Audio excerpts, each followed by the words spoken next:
That doesn't matter anymore? Okay. Stand by, counsel here, but we can go and go. I just don't know. She's on route, actually, Judge. She actually sent a message to me a minute ago and said she's on route. Well, you can, I think we're gonna have to wait. Was she here this morning? She was, yes. Okay. En route, en route from where? Yes, sir, from the hotel, just about a block or two away. Okay. I'll let y'all go back there, because since you see me here, maybe 3 minutes, it may be 10 minutes. Y'all step back there and I'll get you out. Thank you.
sir?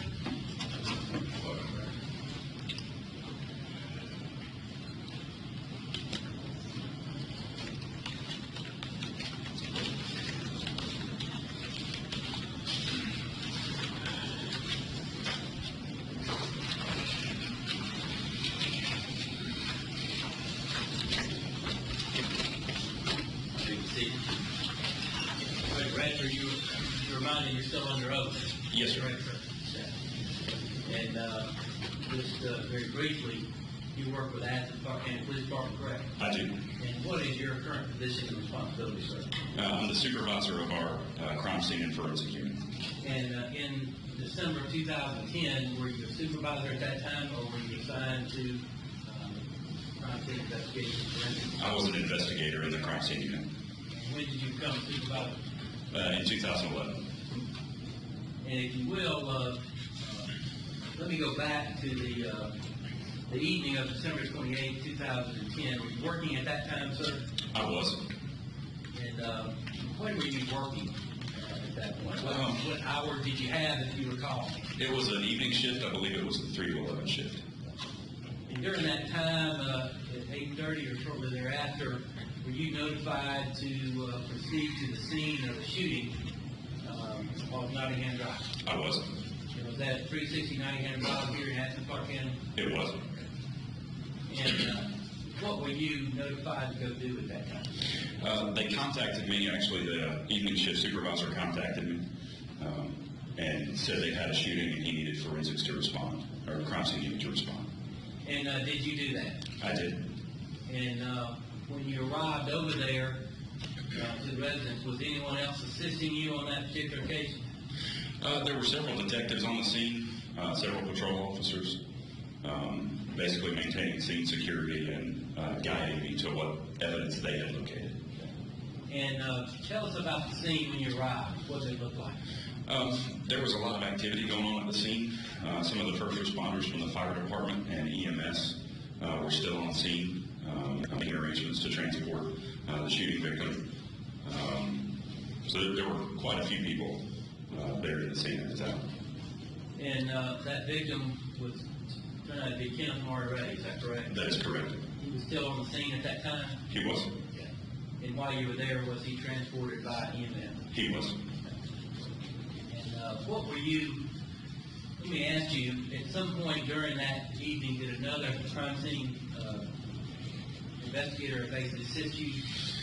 At a later point in the evening, yes, sir. And who was that? Detective Harold. Now, if you will, let me show you what's already been admitted to evidence as state exhibit number 30.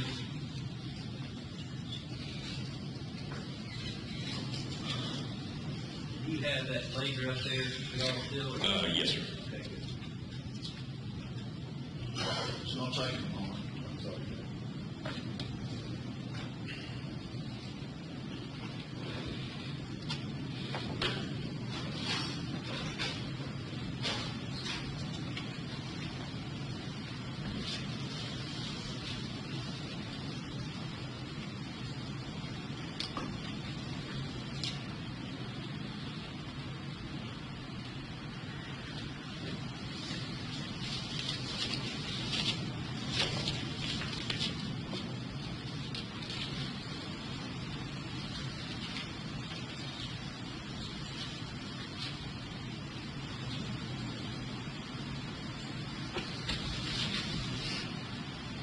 Sir, do you recognize that aerial photograph of the area of town that has Hawthorne and Overlook? Yes, sir.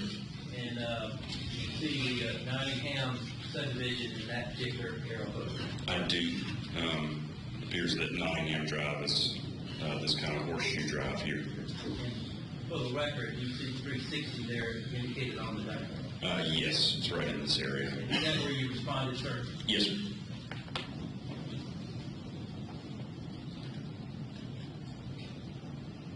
And sir, let me show you what's been already admitted to evidence in State Exhibit 25. See if you recognize what that is a photograph of, sir. That's a photograph of 360 Nottingham Drive to include the driveway and carport. And that's a daylight photograph. It is. Correct. And at the time you arrived, was it nighttime? It was. And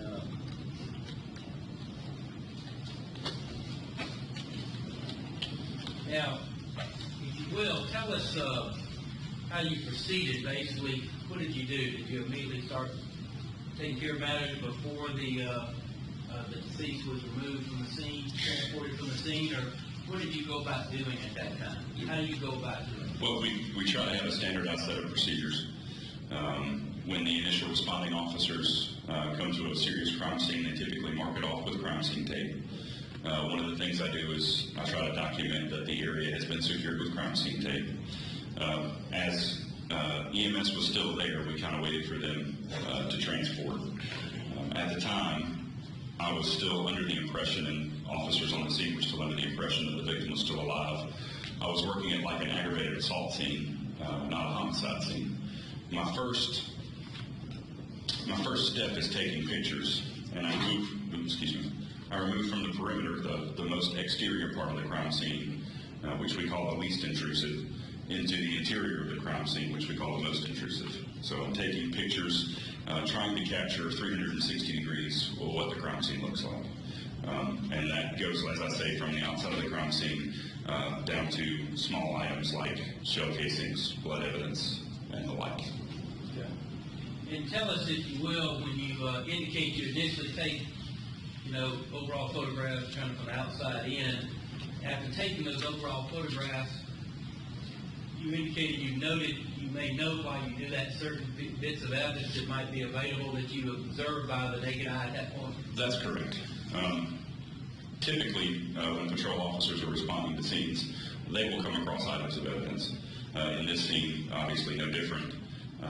They would, in this case, actually lay out pieces of, I guess it was about a 3x5 note paper on items they had located. In addition to what they note, I try to locate any additional evidence that may be pertinent. And after you wound up doing that, as far as your procedure, once you document the area by photographs and document photograph certain areas from outside in that may have potential pieces of evidence there, how do you proceed at that point, sir?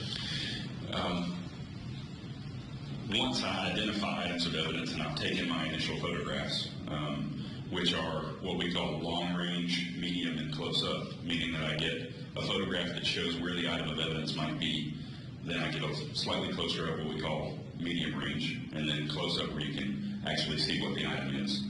After we've done that, we lay out evidence placards. They have a number and a scale on them. I set those out to identify actually which piece of evidence, to give it a number basically for when I go to collect it. And do you photograph it then once you basically start placarding different items? Yes.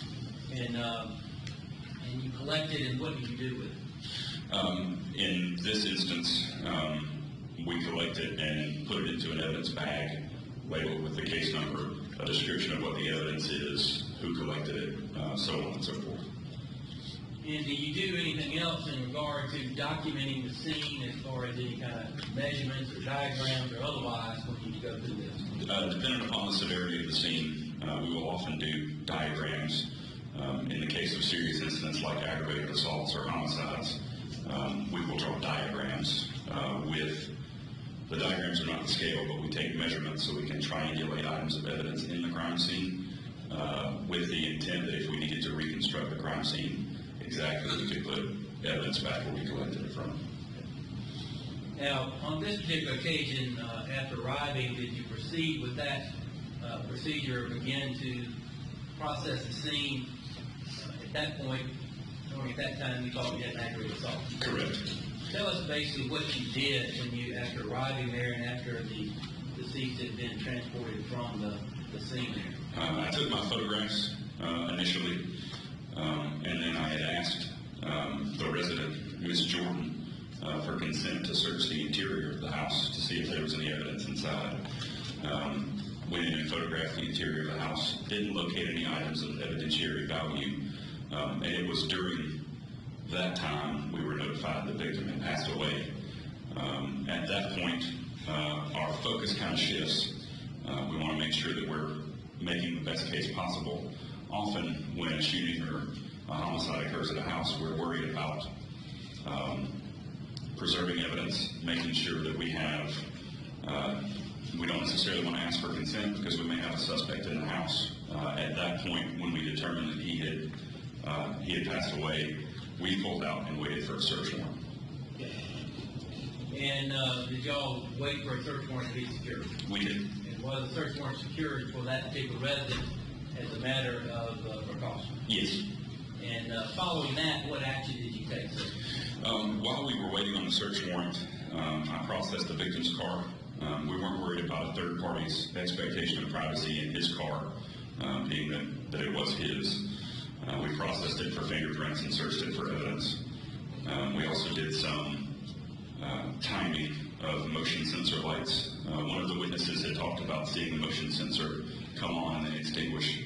So I timed its interval after activating the light. That was the extent of the investigation while we waited on the search warrant to arrive. And just for the record, what was the time of the interval about the time that motion light would come on and when it would go off? Give me just a second here. About 4 minutes. Now, if you will, once the search warrant was secured, what did you do after that? We had placarded some evidence prior to going into the house to do the photographs under consent. We basically picked up where we left off, placarding and collecting evidence. And so tell us basically how you proceeded and basically what you found and what you wanted to do at that time. We placarded several items. It actually ended up being 9 items. 5 of those were .40 caliber shell casings. 3 of those were blood stains that we took samples from, and 1 was a black stocking cap. After placarding those items and collecting samples of the blood, I picked up the shell casings and secured them in evidence bags. And did you identify them as item number corresponding with the placard number? I attempt to do that. It just helps understanding later if an item we placard with the number, if that number corresponds to what we need in the evidence sheet. Prior to collecting, I should have mentioned, we did take triangulation measurements, which consist of finding 2 static points that aren't going to change, like the post of the carport, corner of the house, corner of a set of stairs. We have those 2 points and we measure out to the item of evidence that we're measuring to.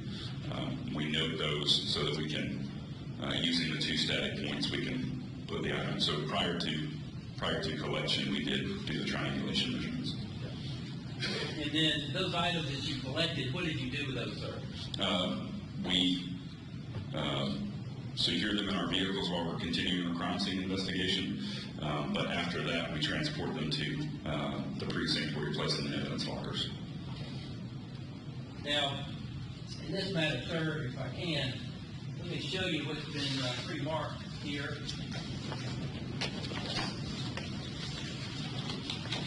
State's Exhibit 960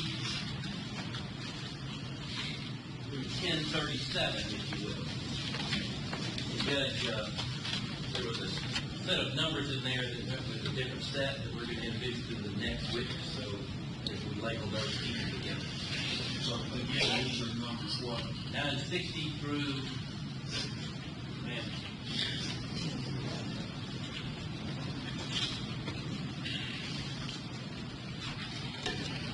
You said 1037, looks like 1057, Judge. 1057.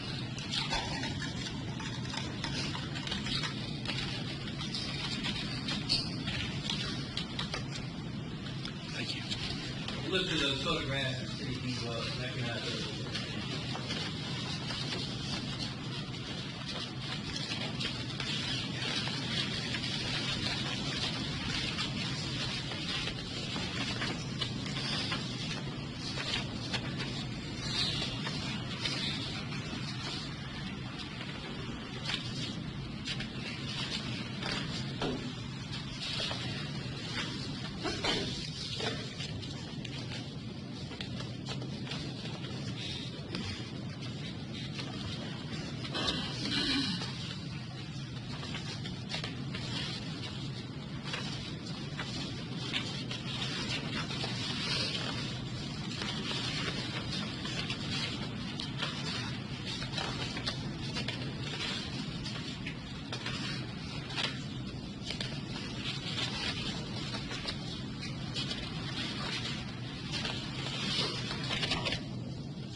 You recognize what those are photographs of, sir? I do.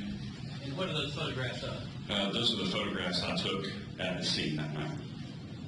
And I've got another set I'll display to you later about the inside. But those are photographs that you took of the scene that night. Is that right? At various stages of the process? That's correct. Yes, sir. They fairly inaccurately reflect the scene as you found it to be on that night of December 28, 2010, when you came out there to process that scene. They do. Your Honor, we would tender State Exhibit 960 through 1057 into evidence at this time. Can you check? No, sir, no.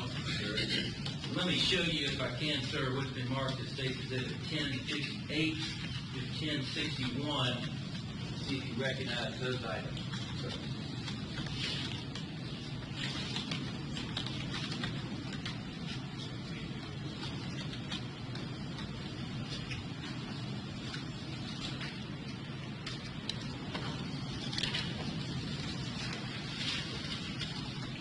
Thank you.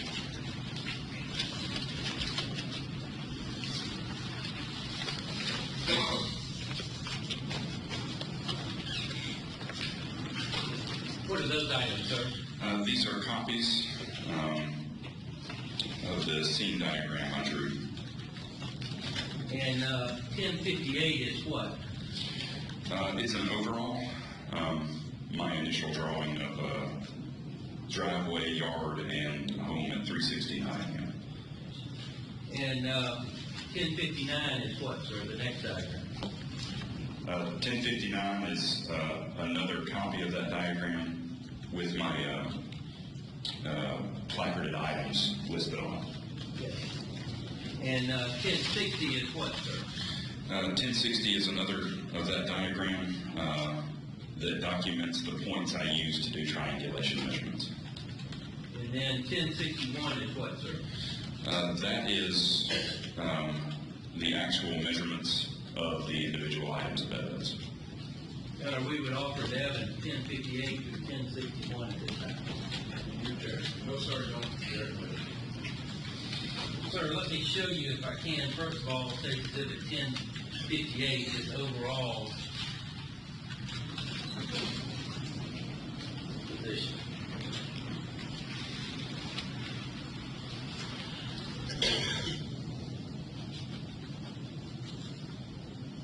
And if I do that, let me just show you, first of all, states 925, this is the point of reference there. Okay.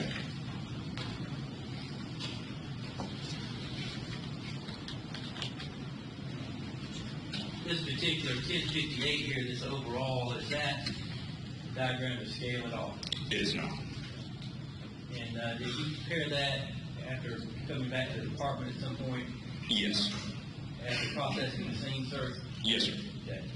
And explain this particular diagram to the jury about the different points, how the house is set up, where the carport is, the fence, and the different areas that have benefited. This is an attempt at a bird's eye view. The house is surrounded by a fence. This is the front yard area, a side yard, and a backyard. Again, it's a bird's eye view, so what's indicated as a Ford Explorer here is actually under a covered carport. This is the driveway. This is where the victim's car was parked. And this attempts to locate or to show the locations of windows and doors for the home there at 369 here. In this area here, sir, a little portion right there on the other side of what you labeled as the victim's car, and then on the right side, and the line that comes out perpendicular from that, perpendicular from the driveway coming down. What is that there? There is a fence and a gate right here. The gate was open where the victim's car was parked right there. And did that fence turn the corner and head down along the side of the yard, or it appear to be? It did. And can you point in there where it was, that the deceased was, and where it is? You found a good bit of evidence there. Around the carport, it's my belief the victim obviously had been moved from the scene by EMS, but this is the area we believe he was in. And was there a large pool of blood or a spot where blood had basically come? Yes, sir. Okay. And you documented that in photos as well? I did.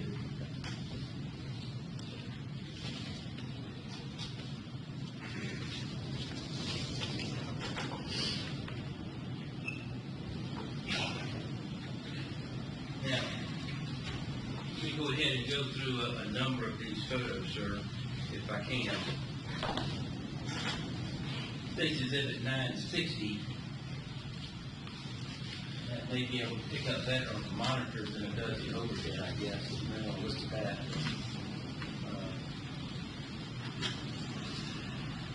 What does that represent, sir? This is the victim's vehicle right here, the Ford Explorer that's indicated under the carport, and actually the front of the home at 360 Nottingham Drive. We haven't used this function, Judge, but I believe if you touch the monitor, it will actually make a mark there if you choose to do that. There you go, that's much better. This. He's making them. I was just trying to lighten it up. Okay. Good, that, you had it. It was a little bit lighter. There you go. I don't know if it's a study. I don't know. May not. But on the monitor, I think it's clearer than what it is over the overhead here. But if you make a mark, if you just touch the screen, it should make a mark. Where is the Ford Explorer? Actually, it's not working. We tried that the other day. We did? It's not working. Okay, well then we'll continue to use the laser pointer. This is the Ford Explorer right here. Okay. And of course, this car right here was what? That's the victim's Chrysler right there.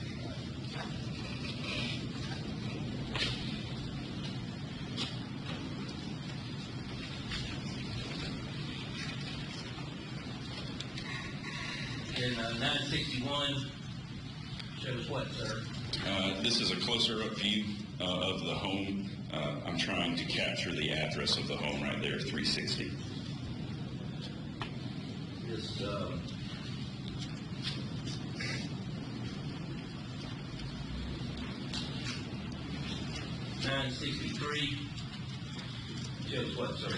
I believe this is after I've attached an external flash to give me some more brightness. This is again another photograph of the address at 360. And you see there kind of the carport area, sir? Yes, sir. It's extending out of the house about this area here.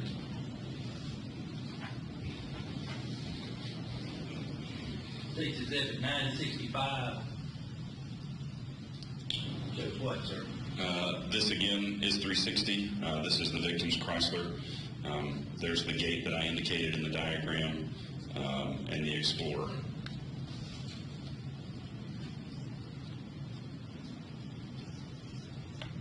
And that area right here is I think you labeled as a brick planter. Yes, sir. That fence is coming out from the driveway area. Yes, sir.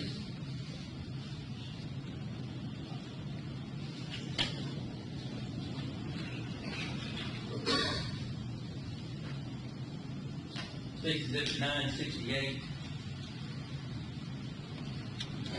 This is moving in a little bit closer. Again, you can see the address of the home here, 360. The other side of that gate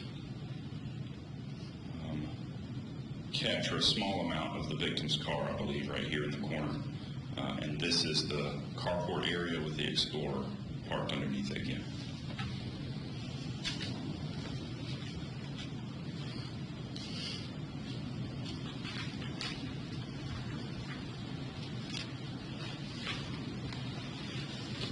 I'll just show you 971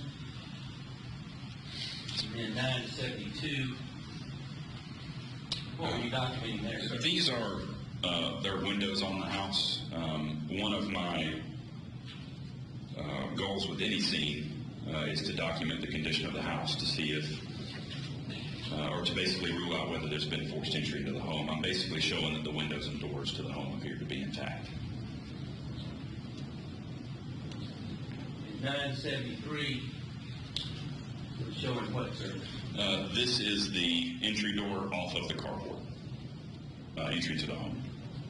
And this, what was that right there, sir? A storm door or screen door. And you can see the doorknob there. Was that toward the front or the back of the house for the record? This is actually the side of the house. This should be going into the carport, or going in from the carport, excuse me. I understand. I didn't make myself clear. If, which way would be toward Nottingham Drive, and which way would be toward the backyard? And all that? I believe this direction would take you to the backyard, and going in this direction would take you back out to Nottingham Drive.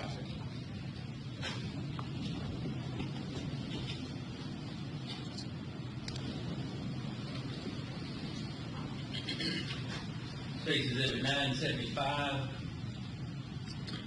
You see that door in that particular photograph, sir? Yes, sir. This is the door we were just talking about with the screen door. And this is a little storage area or maybe a laundry room that's off of that carport. In the back here where it had that recycle bin and so forth, what was that? That, I believe, is the back of the home. There's a little covered porch area over that. And you see a portion of one of the vehicles, just for the record here. Yes, this is that should be the front corner of that Explorer. 976.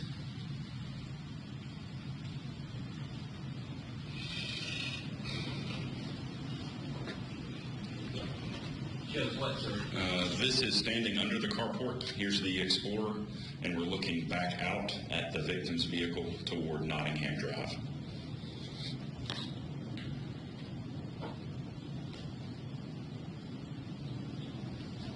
$977.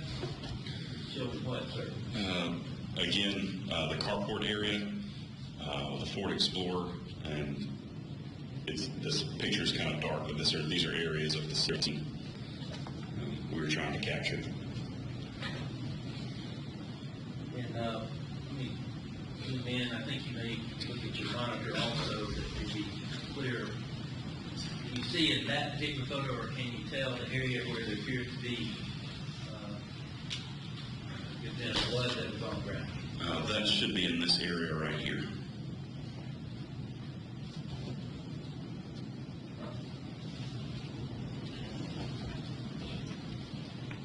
State's Exhibit 978. It's displaying what, sir? This is the carport area. This should be the passenger side of that Ford Explorer. If we can zoom in right in here. It's one of the pieces of paper that responding officers had laid out.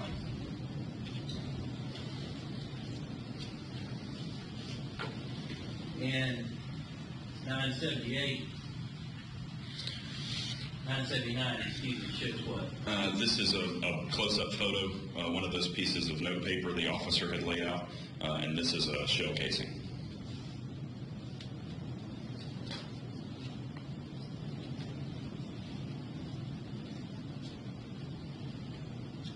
$981 is displaying what, sir? This is that deposit of blood we found off to the side of the carport.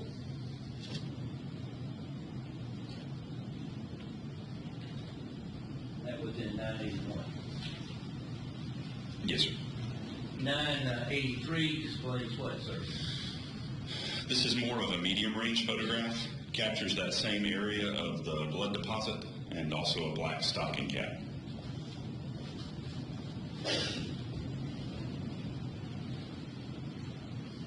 $984 is a photograph close-up of that stocking cap. Yes, sir.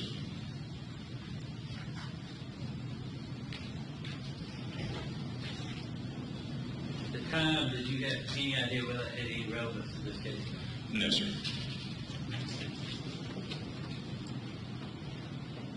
$989 shows what, sir?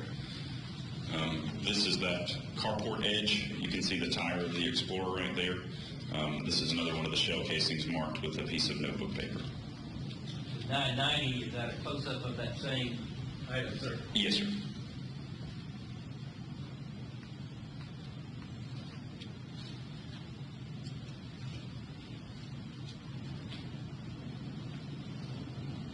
$992 shows what, sir?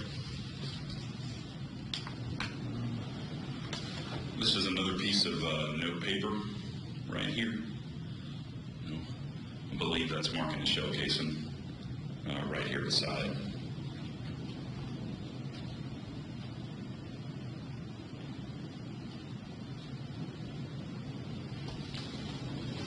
$993. This is that that same shell casing and piece of notepaper, just a little bit closer up.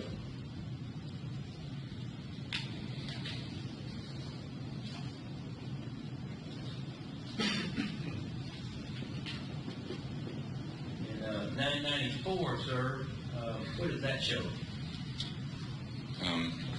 This is that, I believe that same shell casing that's marked with the notepaper.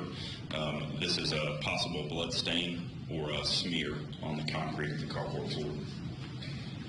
And you collected a sample of that? Yes, sir. 995 is a close-up of that same thing? Yes, sir.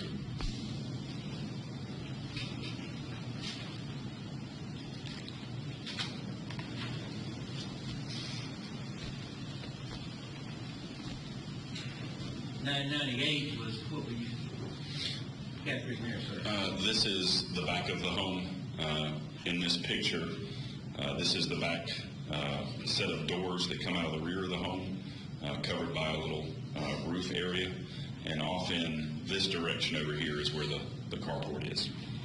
999 is showing what? Just a shot of the back doors at the rear of the home showing that they were intact.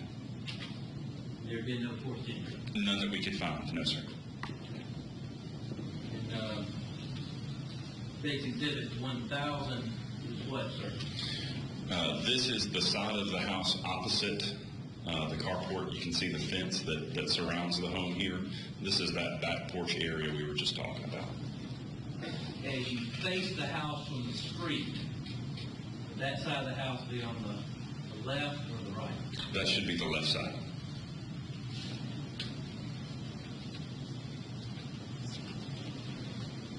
Exhibit 1001 is displaying what on the right? This is from that left side of the house as you were facing it from the street, capturing that back porch area just from the opposing side.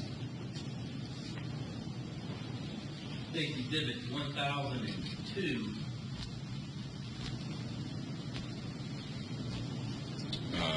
This is the carport, the steps going into that door off the side of the house. This is another shell casing marked with a piece of notebook paper. And that was done before you, again, processed the scene and collecting evidence? Yes, sir. The intent there to draw notice to it so that it's not potentially kicked or moved by additional responding personnel.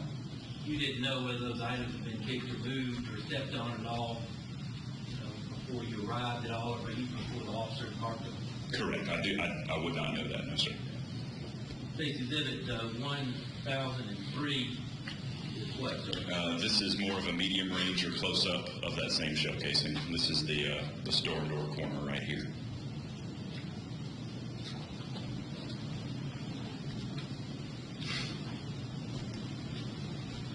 Base exhibit 1005 displaying what, sir? This is the driver's side of the victim's Chrysler. You can see the gate and the fenced area coming off the side of it here. Also some of our crime scene tape stretched across where the area is not fenced. 1006 is showing what, sir?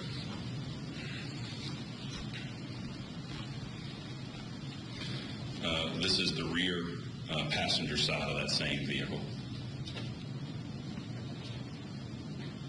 Were you using a flash at this time? Yes. Some of the photographs turn out brighter than some other ones.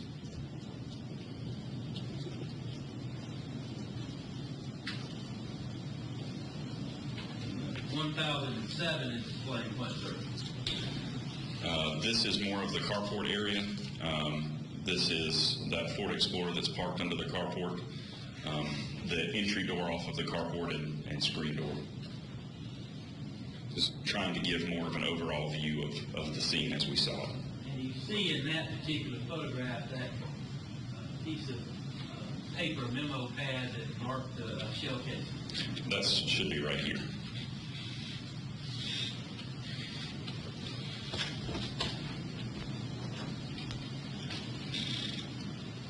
Before displaying the next photograph, let me show you displayed to you, State's Exhibit 1059. Just tell the jury what that is. We'll go back over that later, but tell the jury what that is and what those numbers correspond with. These are the items we identified as having evidentiary value. The individual items of evidence, this would correspond to a placard number. So here you have placard 1, placard 2, 3, 4,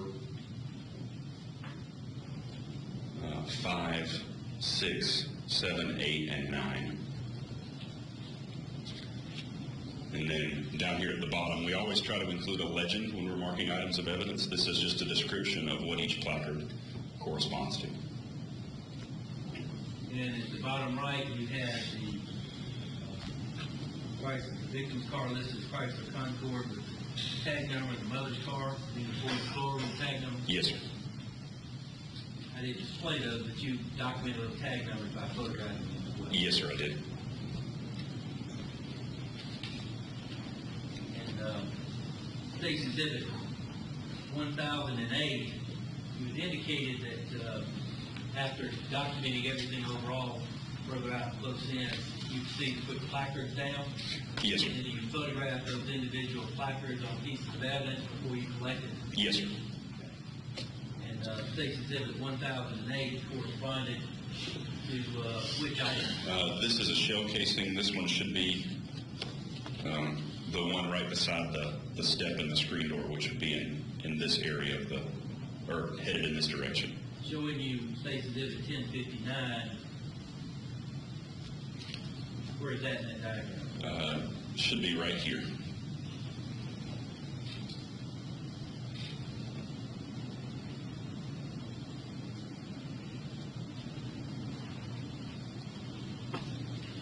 Your Honor, if I may, I have set up each of these exhibits for each of the jurors, and as well as Your Honor and the defendant, pass those out in case they need to look at those in better. Which exhibits are those? Those diagrams, all 4 diagrams.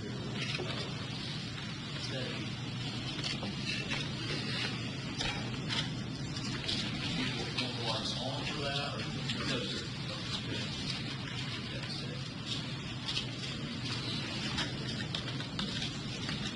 They're paper clips. Each set is paper clips. So there's 4 in each paper clip set. And there would be one for the judge and one for the defendant.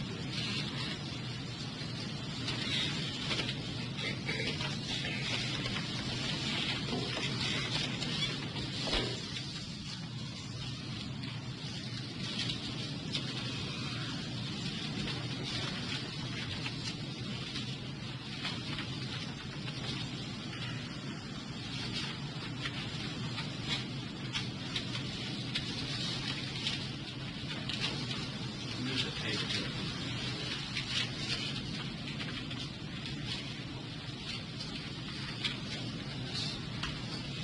Now, with 1008, we show you State's Exhibit 1009, sir. What does that display? This is the driver's side front tire of that Explorer. I'm standing near the door and screen door to the carport, trying to capture placards 3 and 4, just for orientation purposes. And State's Exhibit 1010 shows what, sir? In that same area, this is the front bumper of the Ford Explorer. That other photograph couldn't capture placard 2, so here you have placard 2, placard 3, and placard 4. And on State's Exhibit 1059, you see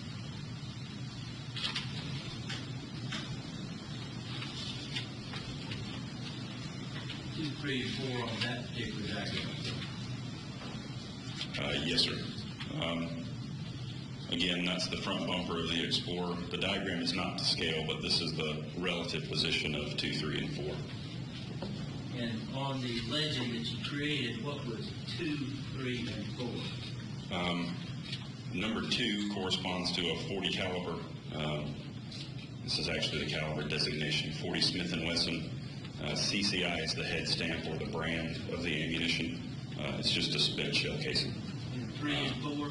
3 and 4 correspond, I called them smears or stains. They weren't droplets of blood. They appeared to be smeared as though something had passed through them, which could have been any one of the responding officers, EMTs. It really could have been anything.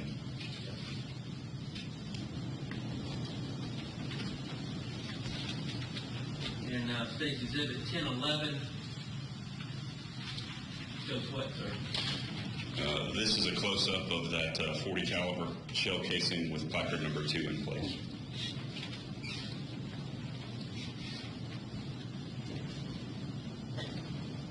In 12 shows what? This is what I placarded as a blood smear or stain, placarded with number 3.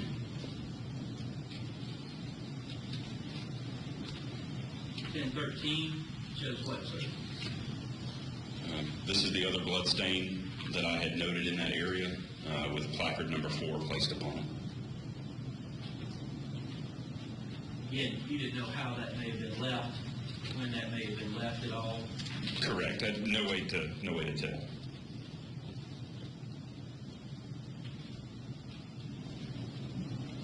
State's Exhibit 1014.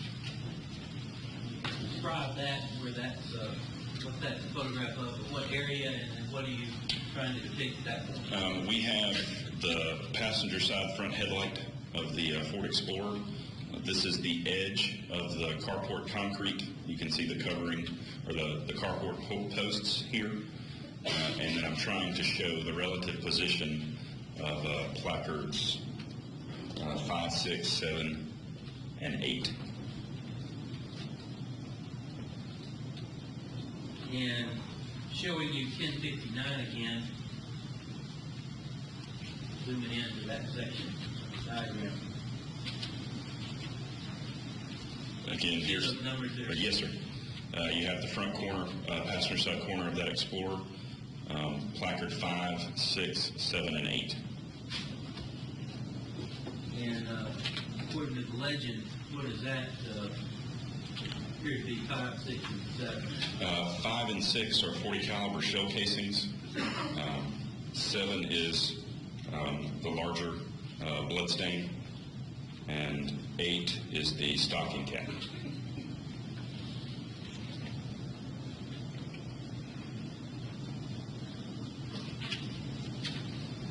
And State's Exhibit 1015 is displaying what, sir?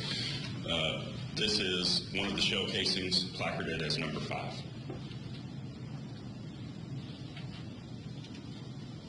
That was located as depicted in your diagram. Yes, sir. State's Exhibit 1017 displaying what, sir? This is another shell casing, again placarded with item number 6. And this that you see here is, I believe, some of the packaging from the equipment that EMS used.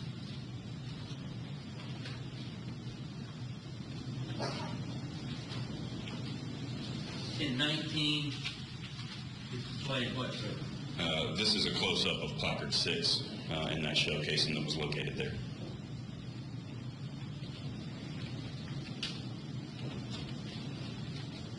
State's Exhibit 1021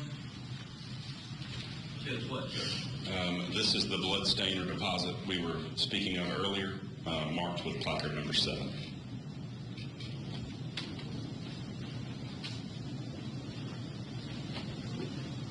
In 23 is displaying what, sir? It's that same blood stain. You can see placard number 7 here.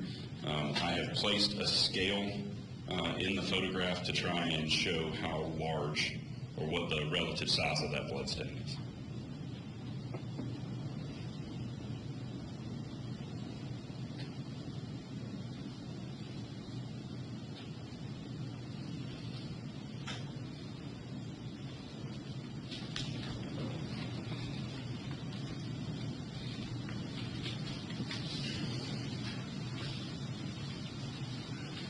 1026 is showing what, sir? This is the stocking cap that I placarded as number 8. As we moved in closer, we noted that there was some possible blood stain in the headband area of the stocking cap.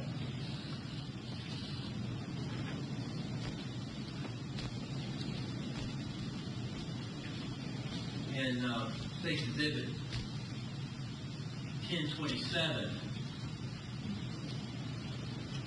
recognize what you were photographing there, do you recall? Let me show you 1028 and see exactly.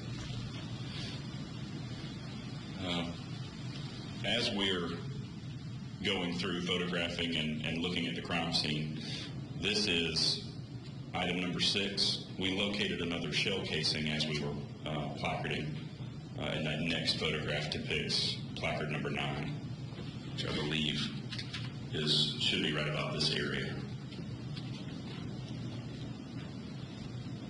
1028 is that particular casing marked by a placard. Yes, sir.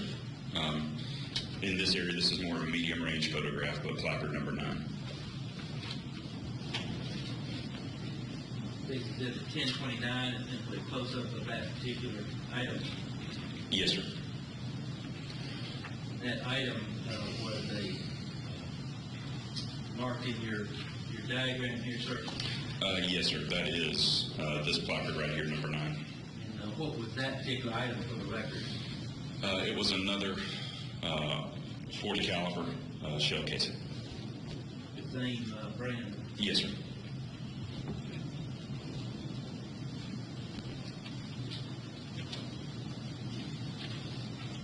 State Exhibit 1030.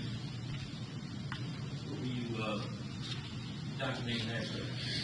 This is the passenger side of the victim's vehicle. I have placard 10 because there's an item inside the vehicle that I need to photograph, but with the doors on the car closed, you can't see it. You'll note on my diagram that there is not a placard 10. Again, I was trying to capture this cell phone that was in the car. It was turned over to another investigator. As such, I did not submit it to evidence, so it did not go into my diagram. 1031. Explain what? This is the driver's side of the victim's Chrysler. Back here, there's a white vehicle. What was that vehicle, sir? I believe that's our mobile command center.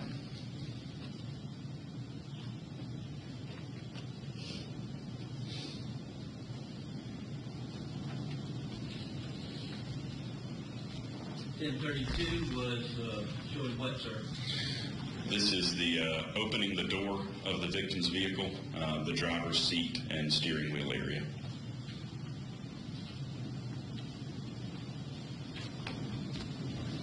.1033, just a close-up of that same area. This would be basically as you're sitting in the driver's seat, possibly. This is the center console. You can see the steering wheel here and the gear shift lever. See the ignition at all in that point? Yes, it's in this area. The keys are in the ignition. That's the way you found it? Yes, sir. I believe you can actually see the radio was on. I think it was in the accessory position.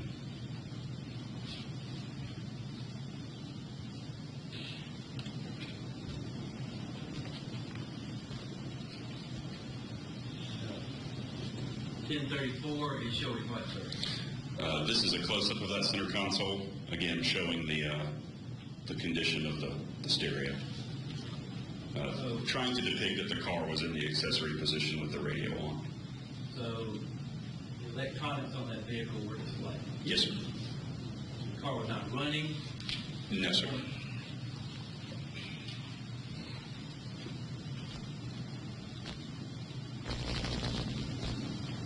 .1035 showing what, sir? This is the area of the ignition. These are the keys that were hanging on a keychain from that ignition switch. 1036 was showing what? And the keys in that particular photograph.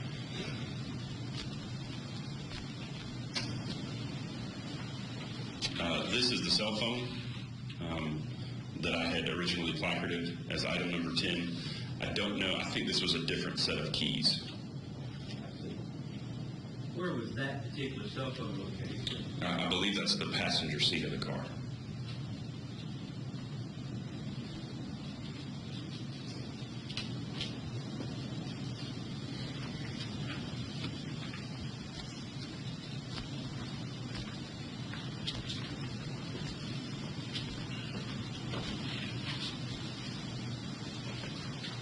Exhibit 1040 shows what, sir? This is the cell phone and keys that were in the previous picture, and another black stocking cap in that passenger seat.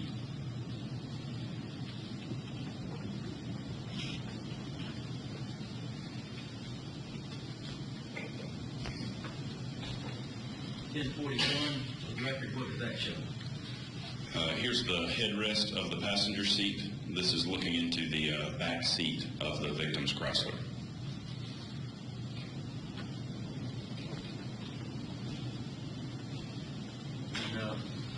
This item right here is the back seat. What was that item? Looks like a booster seat or a child safety seat.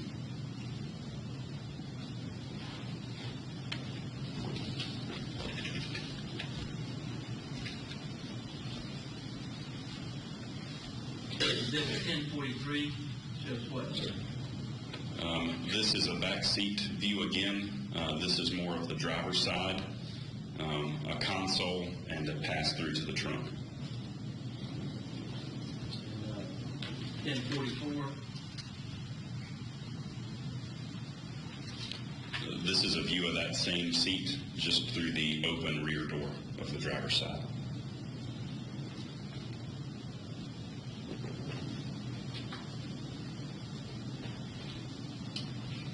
.1046 is displaying what, sir?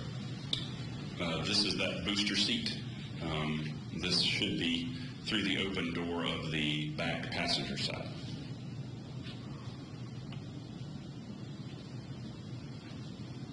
.47 just shows a broader view of that same area. Yes, sir, it does.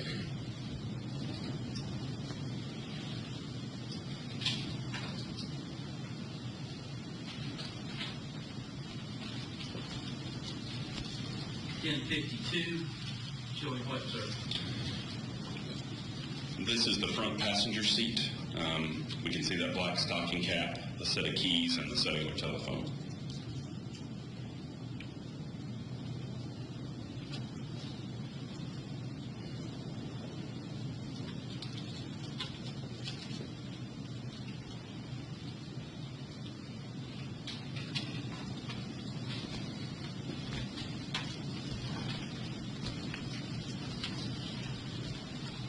.56 showing what, sir? Again, I had placarded that cell phone as item number 10. And you seized that and turned it over to who? I believe that was Sergeant, at the time, Sergeant Nichols. And State's Exhibit 1057 showing what, sir? This is the, I believe this is the interior of the home, that door that goes out to the carport. So this would be from the inside. If the door were open, you'd be looking out into the carport.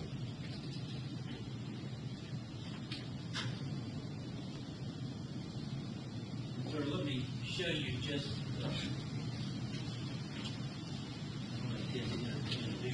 want to show you what's been marked as 1062 through 92. You can recognize those particular photographs.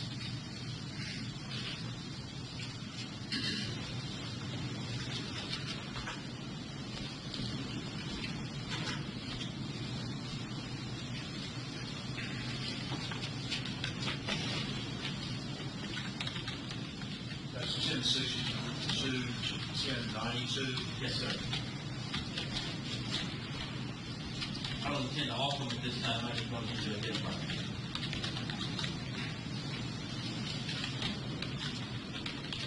Please review those briefly, please. Yes, sir. For the record. Thank you.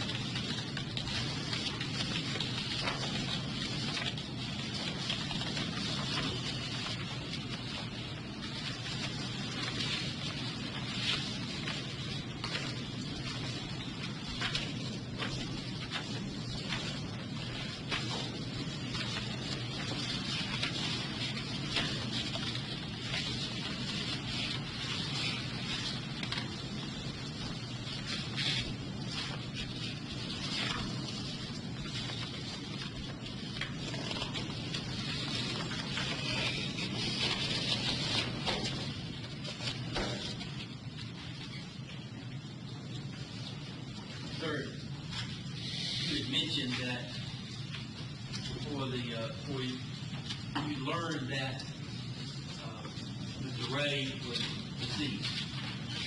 You had gone inside the house with the consent. Yes, sir. And you indicated you took photographs. Yes, sir. The last photograph of the inside of the door, was that one of the photographs you took? Yes, sir. And these photographs, 1062 through 1092, are those also photographs that you took of the inside of the house? Yes, sir, they are. And the time you went through there, did you note anything of evidentiary value at that point? No, sir.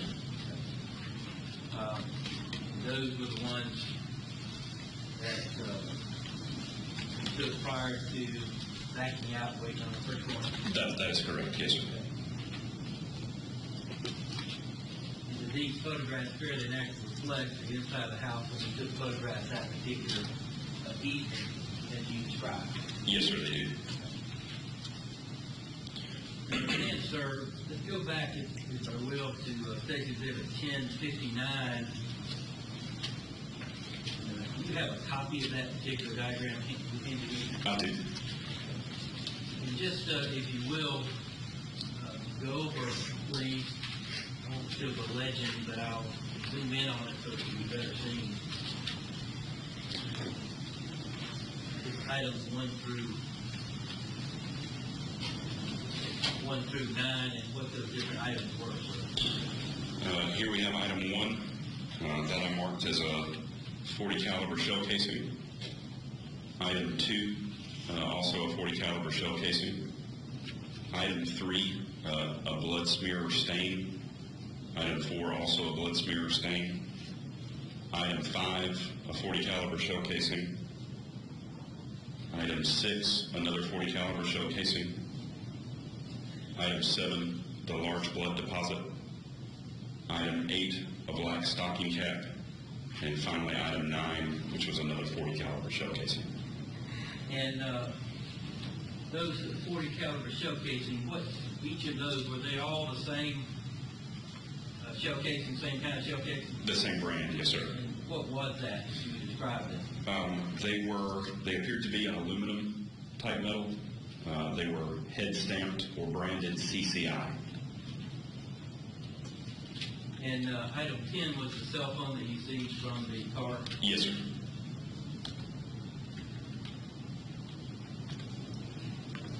Sir,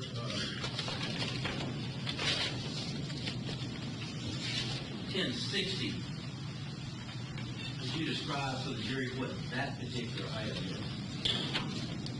is? These are the static points I identified to conduct my triangulation measurements.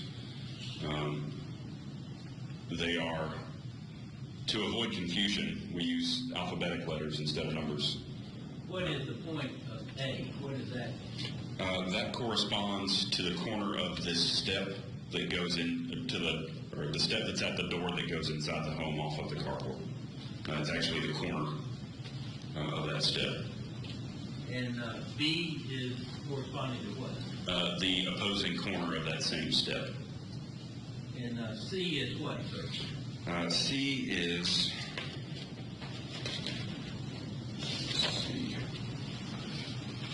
it's the corner of the laundry room, the exterior of that laundry room, right here. And D is what?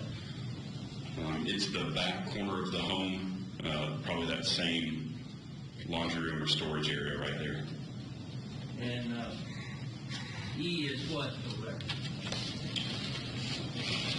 E is... it's indicated right here on the diagram. It's the farthest support post for the carport, right there at the rear of the home. And if you will, go to the other points all the way, I guess, through I, and just describe what each of those are for the record, please. Let's see. Starting with F.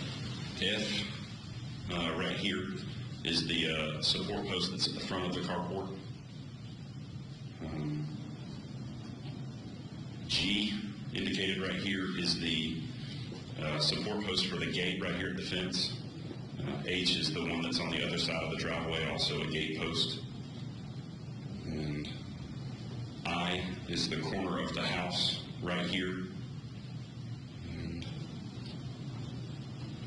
J is this corner of that brick planter.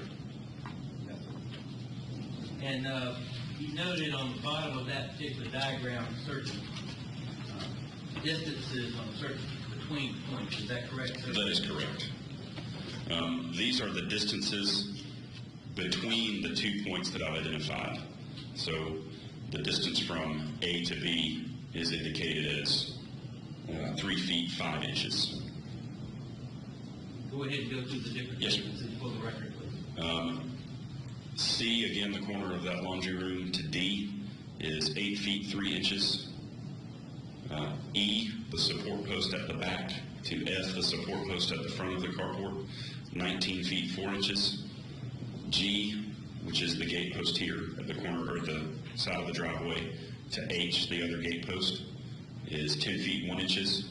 And point I to point J here, again, the corner of the house to the corner of the brick planter, is 19 feet 9 inches.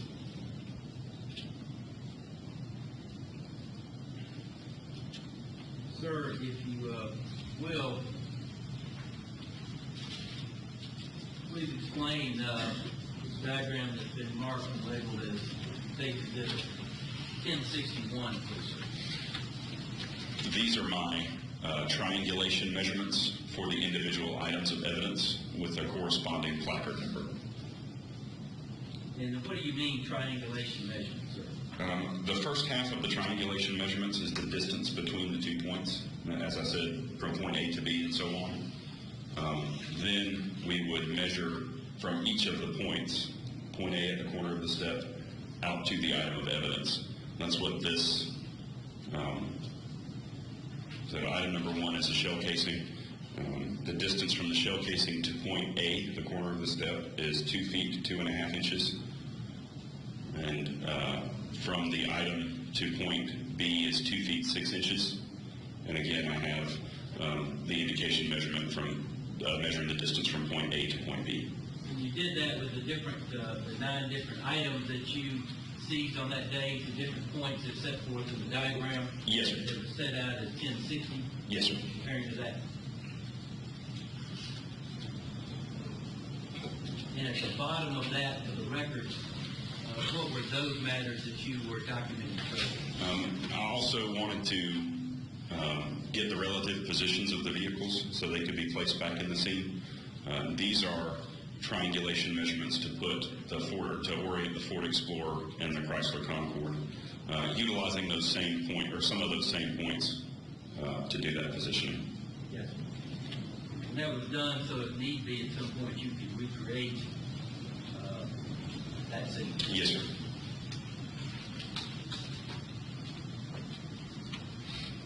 Now, sir,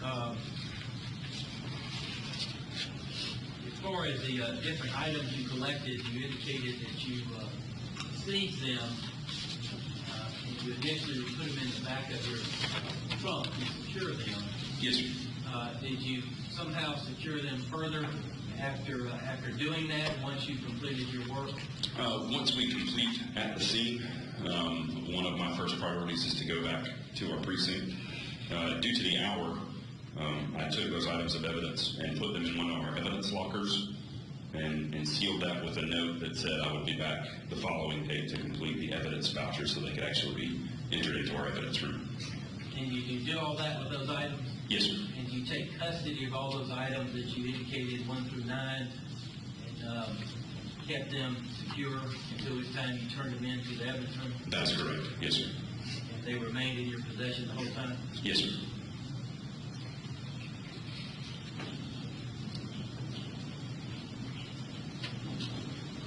Lights back on, please.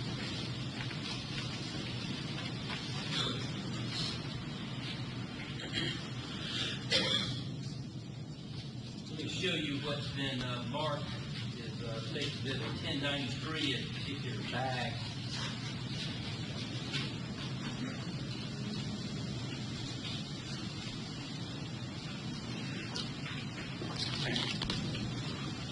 And you recognize Yes, that bag to a certain extent, or certainly the contents of that bag? The contents of the bag, definitely. Yeah. And what are the contents of the bag, or at least most of the contents of the bag? There are 6 items in the bag. 5 of the 6 are the shell casings I collected at the scene. Okay. And how did you, that you recall, actually procure those particular casings? Did you put them inside any particular item at all? They are inside Ziploc bags inside of this main bag here. And, Your Honor, if you may open that bag, your scissors or whatever, we need to open it some way.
And do you recognize any of the contents of that larger plastic bag that I labeled as 1093? Yes, sir.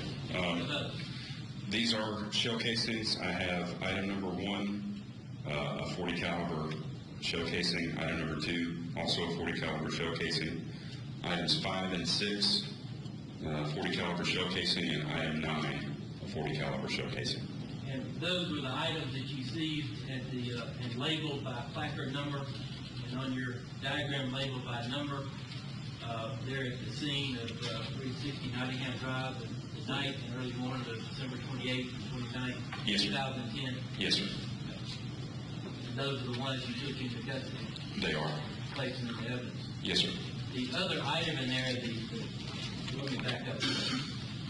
How did you, those shell casings that you indicated by item number, how did you basically, what did you put those in? They were placed in these small baggies, so we can keep them separate and make sure that the item number that's in the bag corresponds with the placard number that we have on the scene. Did you somehow indicate item number, like this casing was labeled as placard 1 and item number on the bag in some way? Yes, sir. It has, I try to include identifying information. This is just an example. This is our case number, the item number, a description of the item, and then additionally our evidence room also puts these barcodes that have a property ID number on them as well. And inside that plastic bag, was there some other container? In this one there is, I believe, just based on the label that I see here, this may be some markings that the GBI in a box that they placed this item in. Crime Lab may have used it. Yes, sir. And, Your Honor, at this time, we would consider the evidence, the contents of that bag, the 5 items you identified that were placed in plastic bags that were marked with those numbers, item numbers that you indicated there, contained in 1093. Any objection? No, sir, Your Honor. The other item, sir, if you will, the 6th item there, do you recognize that particular item at all? This is a film canister. It contains, I believe, a shell casing that Detective Harold collected. And did you become aware that Detective Harold? Sorry. Is that one of the 5 or the 6, or what is that? That is not one of these 5. That is another item.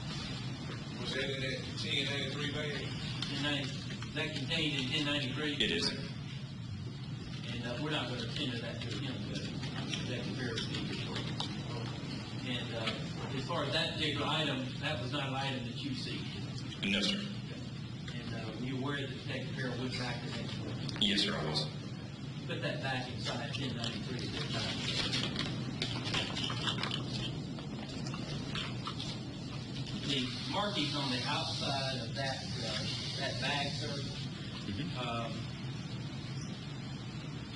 where it had barcodes and so forth on that, were those, recognize those barcodes at all? Those are the barcodes that they should correspond to the items that are in the bag. They're, if I may explain a little bit further, the GBI has requirements for evidence when it's submitted to them, and I believe that that is where all these, the tape seals that you see, the blue tape is typically used by our evidence room to seal bags. We typically use red tape, which is also, I believe, what the GBI uses. So in order to submit them for convenience sake, since there are 6 of them, I believe that our evidence room probably bagged them as a whole. That's why Detective Carroll's evidence is in with my evidence. Yes. And then these barcodes are generated by the folks in the evidence room just to identify what the contents of the bag are without having to open the bag and look at the individual barcodes on the items of evidence. And on the other side of the bag from those barcodes, is there another sticker? Yes. Barcode sticker. This is not one that's generated by the Athens Clark County Police Department. This, I believe, is the Georgia Bureau of Investigation, probably the crime lab's case number and barcode. Thank you, sir.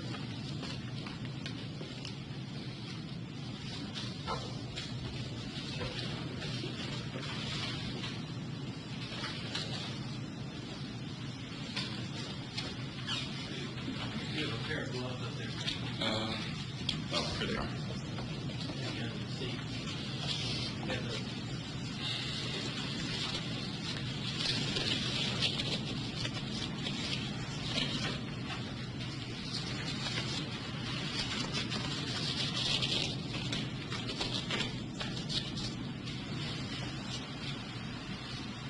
Let me show you what's been marked. It states it's at 1094 and 1095.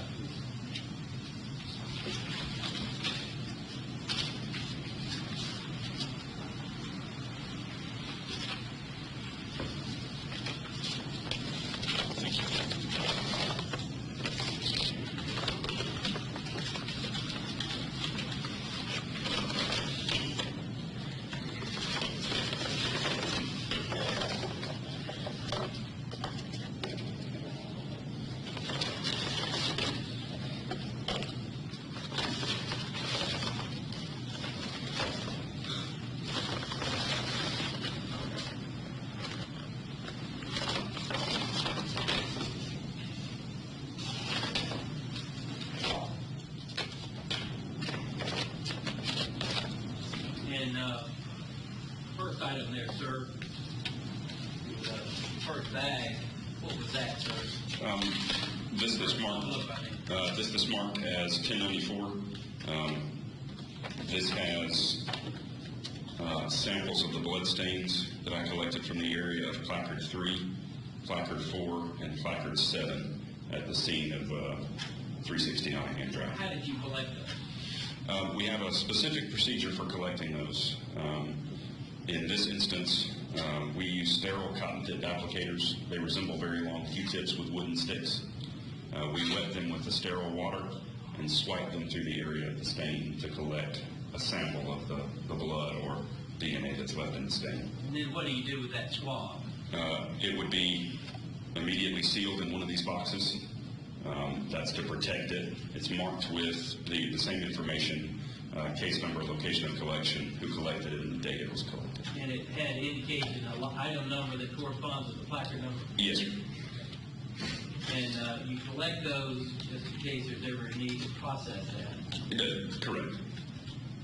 And the stains that you found that time, again, no idea how they got there. No, sir. Okay. And based on everything that you've done and your training experience at that point, looking back at the scene, with the feeling that those were most likely the deceased. We had no indication that anyone else was bleeding at the scene. We believed that it was blood belonging to the victim. And the next item there in that brown bag, sir, This I have marked as item number 8, the black stocking cap that was represented in the pictures in the diagram. and that state's exhibit for the record is what? 1095. And as you look inside that item, see if you will recognize it. Yes, sir.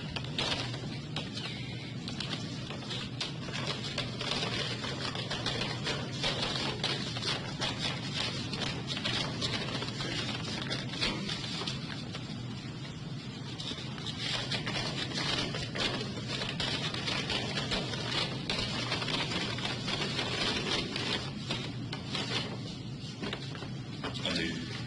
And what does that item appear to be, sir? This is the black stocking cap I collected at the scene. Your Honor, at this time, I would tender state exhibits 1094 and 1095. No, sir, Your Honor.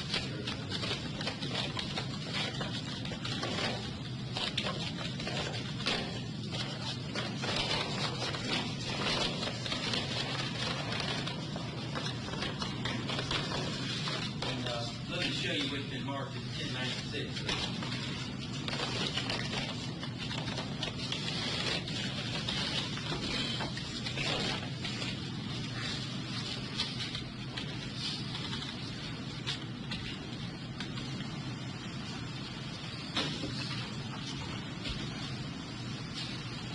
You look at that item and its contents to see if you recognize what those items are.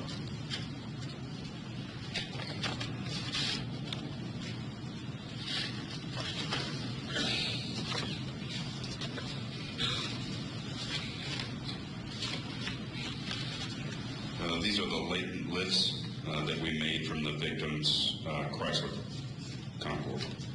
Was that while you were waiting on the search warrant? That's correct. Okay. And did you actually, did anybody assist you with that? I believe Detective Harold assisted. He actually entered I collected these items. He entered them into evidence. And I would tend to face this 1096. No, sir, Your Honor. Sir, about how long were you there at the scene that particular evening if you recall? Between 5 and 6 hours, I believe. And after leaving the scene, the different items that you had, what did you wind up doing? I took them back and secured them in an evidence locker at the police department. I ended my tour of duty at that point. They were secured again in the evidence locker with a note that I would return, I say the following day, it was the same day later in the day, and complete the evidence voucher for them. And that's what you did? Yes, sir. That's all I have of Sergeant Bradford.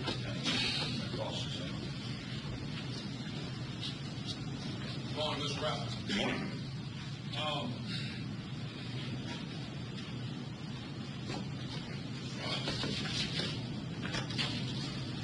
Sir, I'd like for you to tell me about these shell cases again, sir, briefly when you arrived to the scene. Yes, sir. How many officers, how did you come in contact with shell cases again, sir? I was escorted through the scene.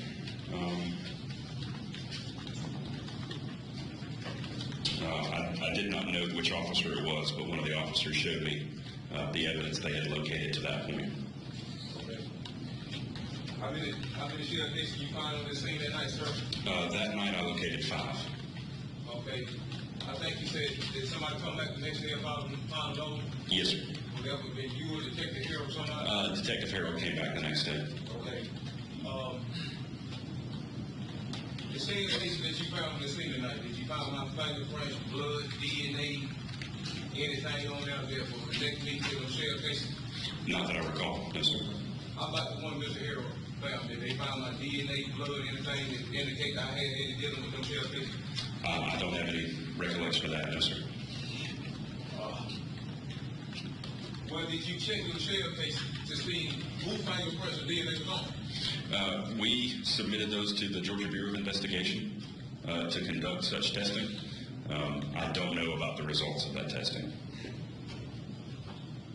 Would you agree that it'll be helpful to find out who shot that man if we get them fingerprint DNA on some shell casings?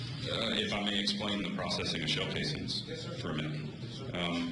We often process shell casings for fingerprints or touch DNA. There is a possibility, albeit slim, that we could recover evidence from them. Because of the temperature at which gunpowder explodes and ignites inside the shell casing, a lot of times fingerprints and DNA can be vaporized. They may not be present. Some recent testing and research has suggested that it may be possible to recover fingerprints and touch DNA off of shell casings that we previously didn't locate anything on. It is difficult. We do not have good results, but it is something that we submit those items for testing for. At any time during your investigation, anything come from James Hood, defendant Mr. James Hood? Not that I'm aware, no sir. How about, did you process Mr. Ray Paul fingerprints at night, the inside and outside of that car? Yes sir. Okay. Were my fingerprints on there that you found? Not that I'm aware, no sir. Well, did you find, whose fingerprints did you find, sir? I don't know who they belong to. I don't believe they were of a quality to obtain a positive identification on. You don't believe, or was there, or do you believe? Again, Detective Harold took those from me to place into evidence to attempt to make a comparison. I don't recall that we got any results, or made any identifications, I should say. No, but I see Stacy said it 963 and 1057, please, sir. 963 and 1057. 960 through 1057, that's the last room, so I'm, Okay, yes, sir.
Sir, I'd like you to bring the state exhibit 1034, please, sir.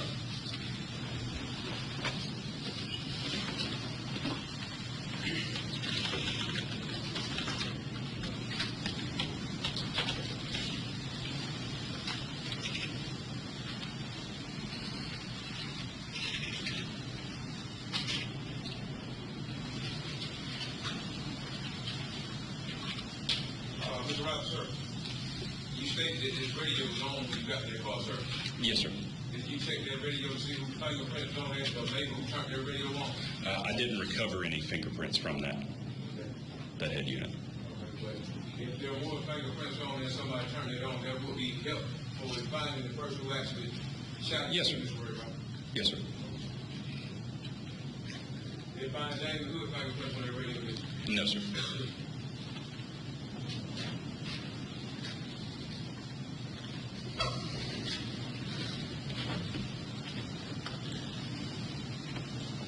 I'd like you to look at State's Exhibit 1040, sir.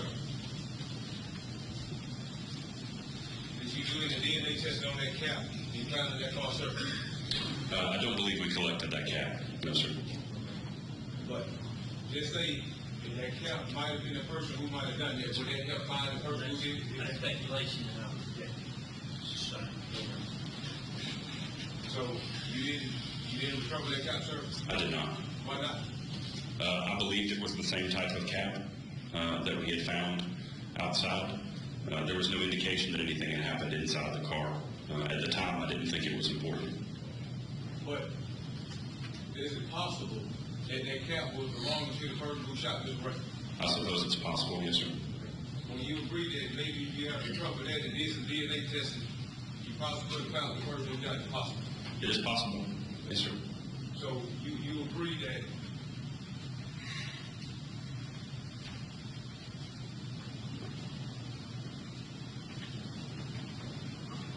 do you consider that a thorough investigation by you leaving the evidence behind that testing?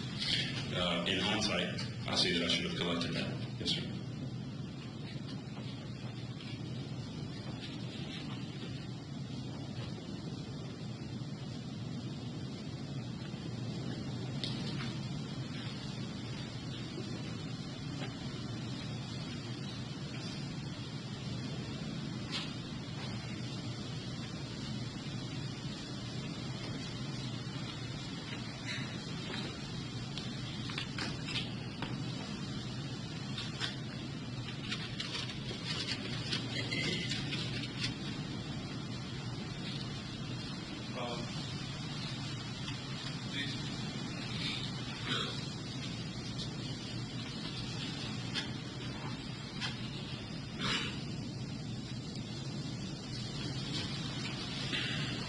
I'd like you to look at State Exhibit 1052, please, sir. Yes, sir.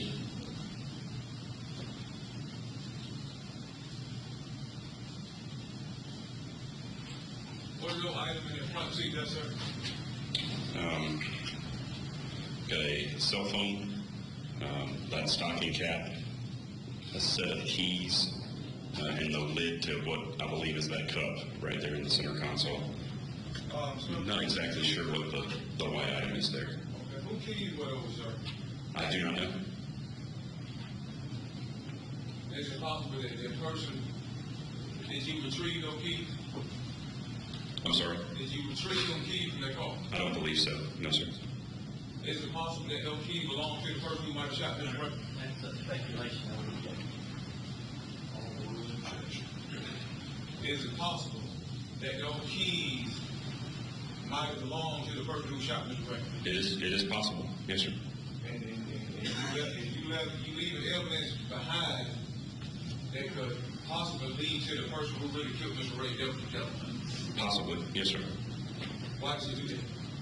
Again, at the time, we had no indication that anything had occurred inside the vehicle. I didn't believe that it was important. But it possibly could have. Yes, sir. Possibly. It's possible that the person who might have been riding on the passenger side of the car with them hats and keys and them might have been with Mr. Ray at the time of this shoot. Yes, sir. Did that cross your mind when you were doing your investigation? Not at the time. No, sir. So, it's safe to say you didn't do a thorough investigation. I suppose with hindsight, I should have collected those items.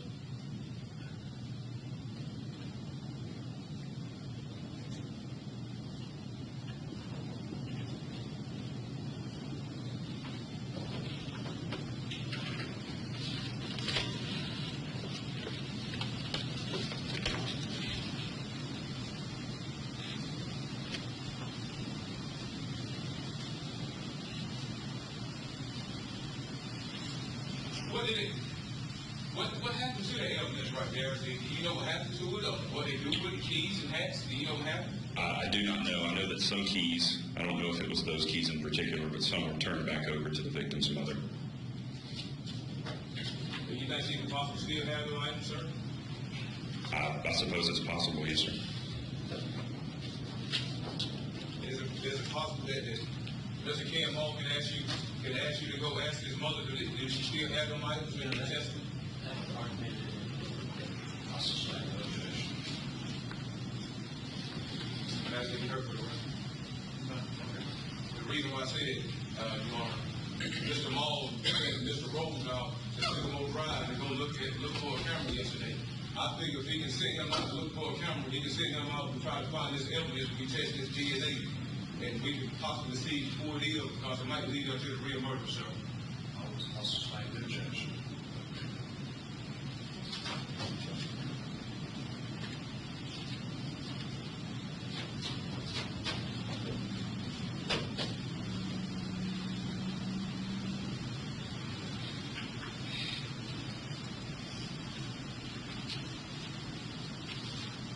Mr. Rapp, sir, I'd like you to look at State Exhibit 1049, sir. Did you collect that cap right there? I did not.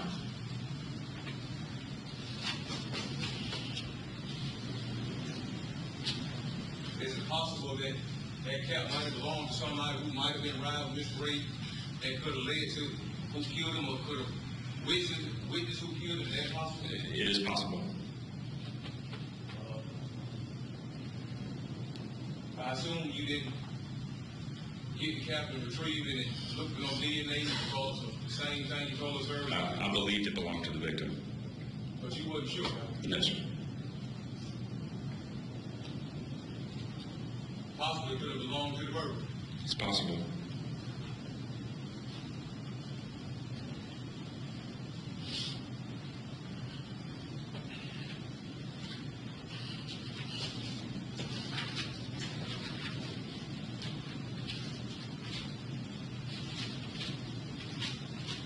Again, sir, I'd like you to look at section 1053, please, sir. I don't think I passed, but that phone, Yes, sir. did you retrieve that phone? I did. And tell us about that phone. I turned it over to, he was a sergeant then, Sergeant Nichols. He was going to do an examination on it. Do you know what he did? He did. I know he was taking it. I don't know what the results of that were. Do you know they looked at the phone on the side, that particular phone, sir? That was the intent of the examination, but again, I don't know what the results of that were. When the last time you talked to him about this investigation?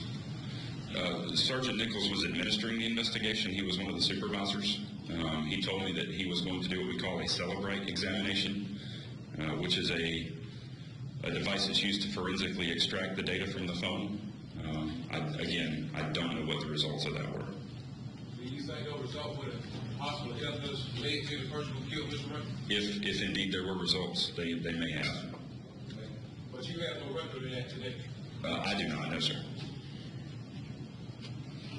Will you agree that would have been helpful information for phone number to track who we might have been talking to, who they were talking to? Again, I agree that it was important, but that was Sergeant Nichols' portion of the investigation. Do you know what Mr. Nichols was going to testify as far as this case? Do you know that, sir? I believe he's a witness. So Sergeant Nichols at the phone. Yes.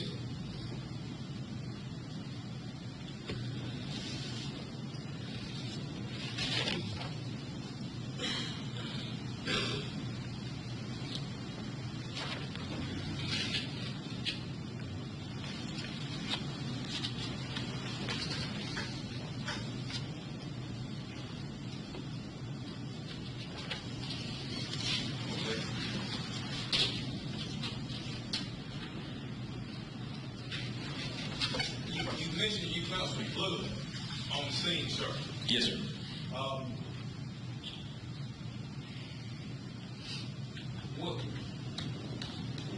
Are you the one who found the blood on the fence or something? No, sir. I believe Detective Harold located that. Okay. What about that blood on the scene? On that fence? What do you know about that? I know that when he responded in daylight, he located some. I believe he collected a sample of it.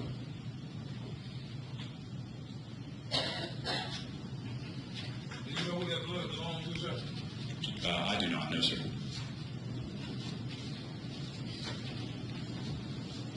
Did anybody ever tell you they did Jamie Hood blood anytime? Jamie Hood blood? No, sir.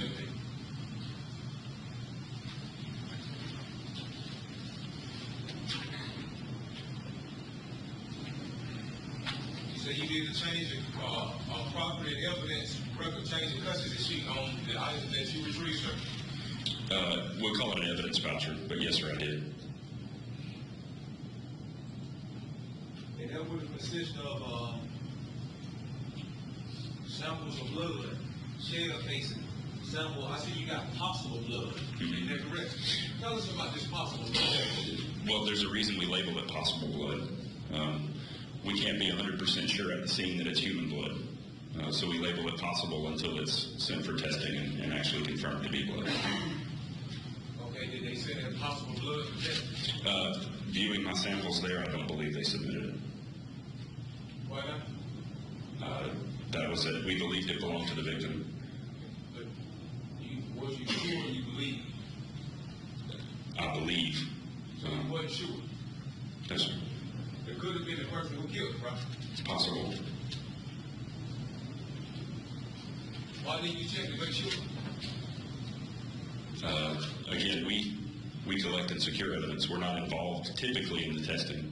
There are occasions when we are asked to perform submissions, but that usually resides with the assigned case detective. That's at his discretion.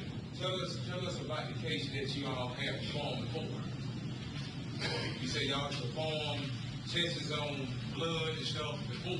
Tell us about that. In which case? Any?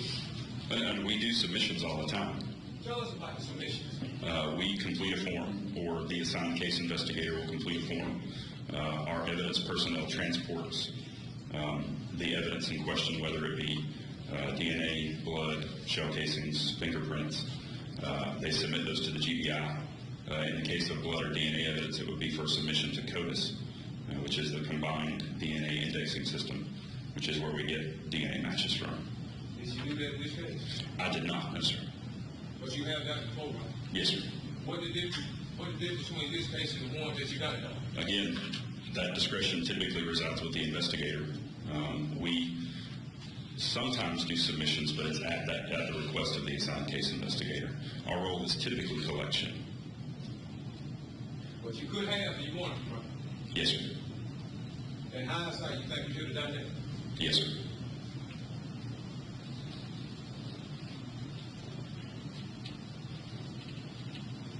Is it possible that the sample of blood that the person who shot Mr. Ray?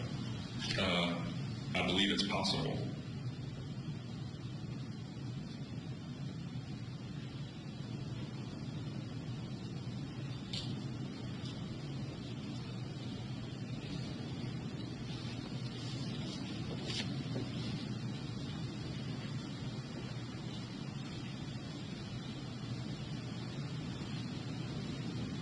Tell us about them shell cases. Did they, you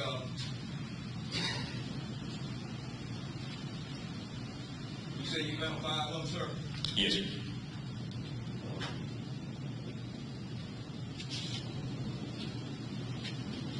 What y'all do with them? After y'all kept them in that evidence block? What you do? They were submitted to the GBI.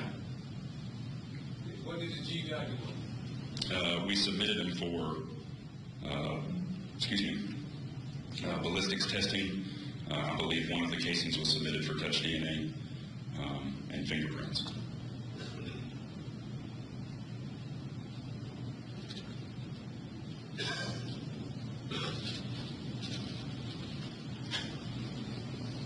Could you explain to the jury what ballistic testing is? Ballistics testing consists of both tests conducted on a weapon and tests conducted on shell casings and projectiles. It can determine through their testing and comparisons matches that exist between shell casings in different cases, bullet projectiles. Again, it can determine matches. It can also tell us what type of gun a particular shell casing or bullet was fired from. You said it can tell you what type of gun that shell victim fired on, correct, sir? It is possible, yes, sir. Do you know if the gun was used in the police shooting incident was the same gun that used in Omar Ray case, Mr. Ray case? You can't answer that. I don't know whether we know the difference. Here's something. You'll be the expert. Sorry, this is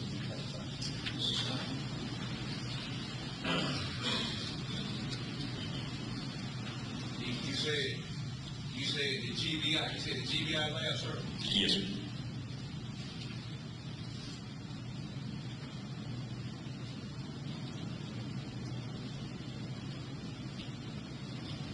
Touch DNA. What is touch DNA? It is, it's also referred to as low-count DNA. It's DNA that may be left behind on an item after it's been touched by an individual. What is it? Fingerprints, blood, or hair sample? What is it? Usually skin cells, but it can consist of the other items you mentioned as well. Skin cell. Could you explain what skin cell is, please, sir? That's the basically microscopic makeup of your skin. In the case of a firearm, particularly this instance, when you have to load a magazine, as your finger's in contact, you may leave traces of skin cells on the shell casing. We also test items like firearms for DNA because there's some contact with the back strap of the gun that may result in DNA being left behind. Did you find my skin cells on those bullet shell cases, sir? Not that I'm aware of.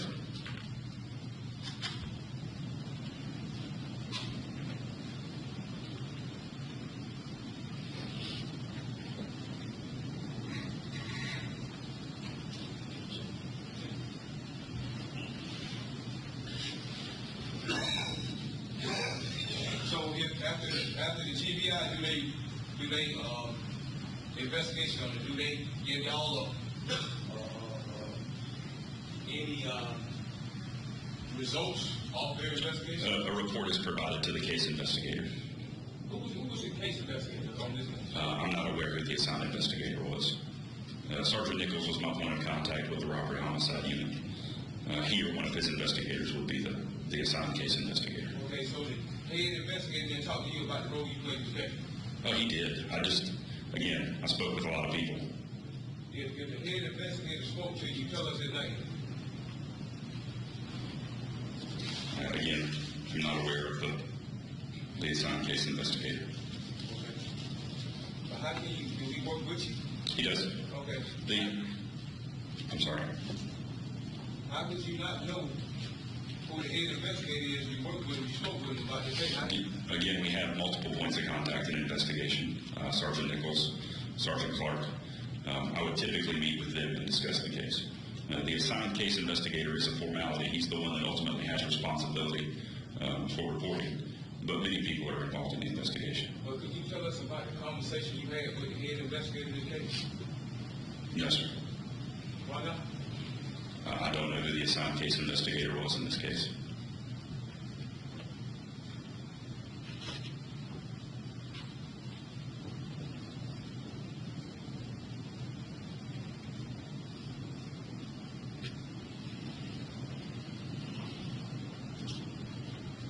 Well, how did you talk to him? And you don't know who he is, huh? Watch that. Sergeant asked me that.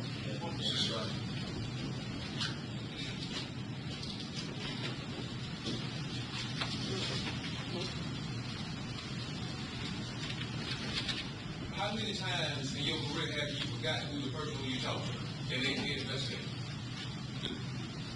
I can't say. Is it something you often do or you didn't choose on this case to do? Sergeant didn't even know. Yes, this is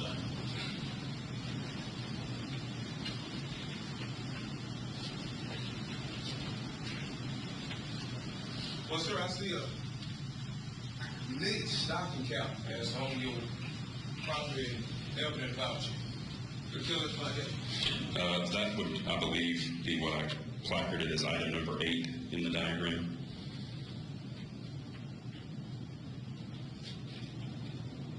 Did you do any investigation on the DNA or blood or something? Did y'all look at it? I'm not aware of any, no, sir. We believed it belonged to the victim.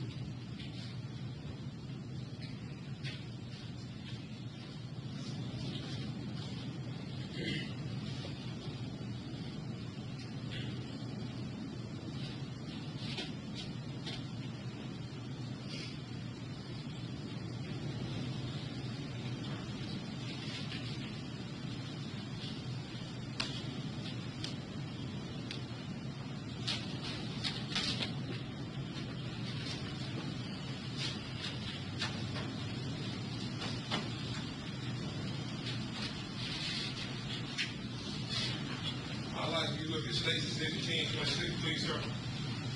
You see the light on the phone. Is this the cap that she found? Yes, sir. Do you know who cap this was at the time? We believed it was the victim. Could it possibly have been the perpetrator who shot him? I suppose it's possible. Yes, sir. So did you do any DNA? I see some blood right there. Did you do any DNA testing on that to see who blood that was? Again, we believed it was the victim's cap, so no, I didn't request a test to be done on. So in hindsight, would you go back and test it just to see who was for confirmation? Possibly. Might not even let you to the person gift, right? It's possible.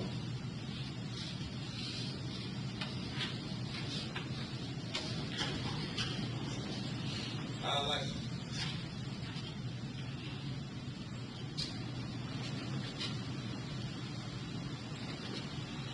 Do you see that with the lights on? Yes, sir. Can y'all see?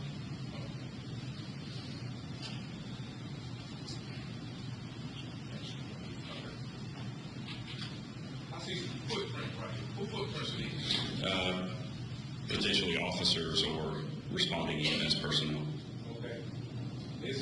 Could it have possibly been a potential, the person who shot this race, could have been their footprint? It's possible. So did y'all do any footprints and try to look for footprints or anything? No, sir, we did not. But is it common that you look for fingerprints or footprints during an investigation, somebody got shot, even killed? It's common? It is common. Well, why you didn't do it this? Again, we believe they belong to the responding EMTs. This is the area they were in. So you weren't going off fact, you were just going off belief, is that what you're telling me? Yes, sir. How many times is it your duty to look for the facts, or is your duty to look for belief? Which one? The facts. Sir? The facts. Well, why didn't you look for the facts in this case? Again, it was my belief. What I had been told. So it's safe to say you investigated the case off your belief instead of the facts. Is that correct? We are looking for the facts, but our beliefs do guide our investigation.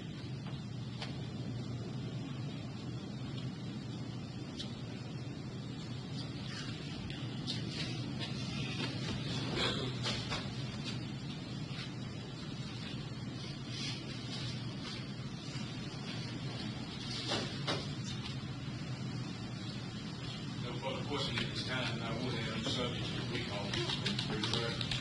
Sergeant Bradford, that car, when you got there, the doors open and closed. Closed. And the keys in the ignition there and the accessory position. Yes, sir. And with the radio on, as you indicated in the photograph. Yes, sir, it was. And in the front passenger seat, at that time, were the items there as displayed in the photograph.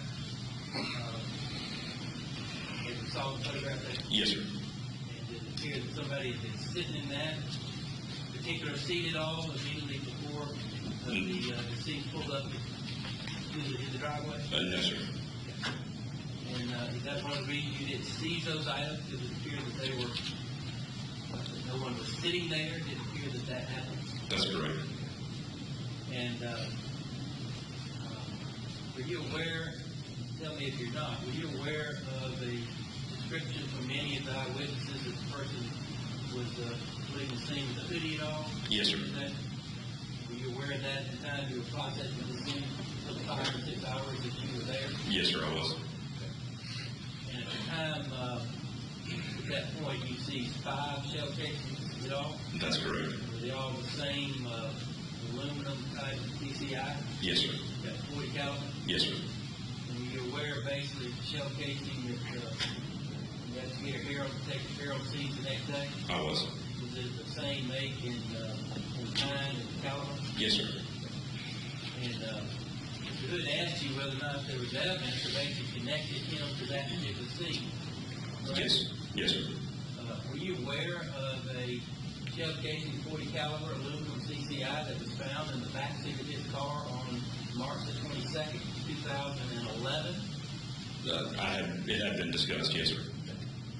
And were you aware that that was fired by the same weapon that fired those 5 casings you found, plus the one that Detective Harold found? I believe that was the result that the GBI crime lab came up with. Thank you, sir. Brief. Let's talk about this shell case you found in the back of that Cadillac. Yes, sir. Did you know anything, did they tell you anything about a gunshot hole in my door? Yes, sir. Did they tell you Mr. Brooks said he knew somebody robbed me and shot in my car? Don't recall that. Yeah. Not. You were Agent Brooks with the GBI? Jadon Brooks. Oh, Jadon Brooks. I don't know, sir. I'm not. Rebecca Shaw, are you familiar with who she are? Yes. Okay, she was investigating this case too, right? Yes, sir. Detective Clark was investigating this case too, right? Yes, sir. Did they tell you that Mr. Brooks told them that he knew Jamie had got robbed and somebody shot him in his car? I don't recall that, no, sir. Yeah. Do you know how that investigation got back in my car? I do not. Did y'all investigate to see how it got back there? They may have. Okay, but why did they talk to you about the sheriff issue in my car and you didn't do no investigation? I mean, it was discussed with me. Okay, who discussed it with you? The detectives, What are they names? Detective Clark, Sergeant Salters, I mean, they were investigators and supervisors with the unit. So you talked to Detective Clark, Sergeant Salter, and GBI agent Rebecca Shaw, right? I have talked with them, yes, sir. Now, who last time you talked to him? In general or concerning this case, Concerning this case? I don't recall. You know, how about in general, when last time you talked to him? Within the last few days. Now, you said Sergeant Salter, is that right?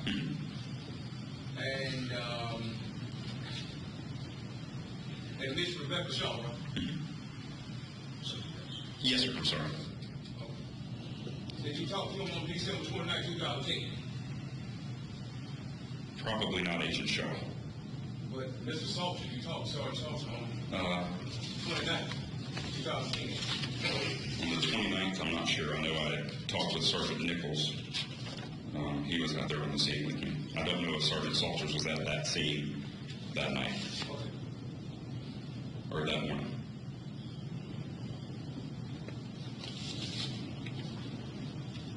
You answered the question, did you answer? I'm sorry? I assume you finished the answer. Yes, sir. Okay. Now, when you talked to Sergeant Salter, did he tell you that they found some marijuana in the residence of Warren Ray? Yes, sir. Tell us about this marijuana that they found. I believe that was located on the 29th after I had left the scene. Why didn't you tell the jury that when he was talking to you?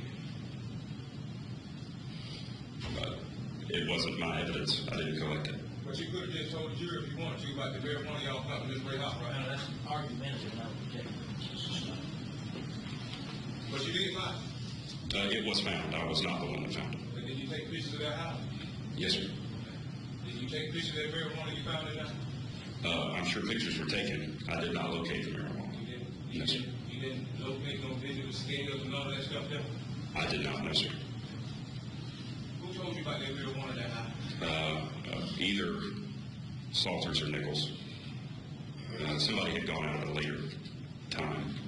I think you stated that Mr. Mullen said something about you didn't know who was in that car, what possibly sitting down and that, right? He did. Okay, the truth is you didn't know who was in there.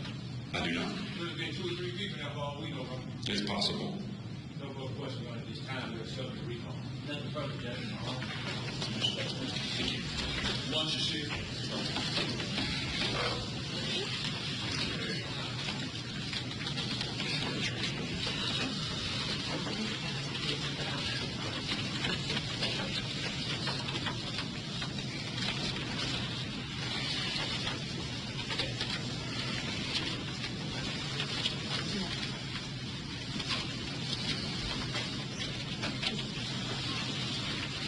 Y'all will leave those.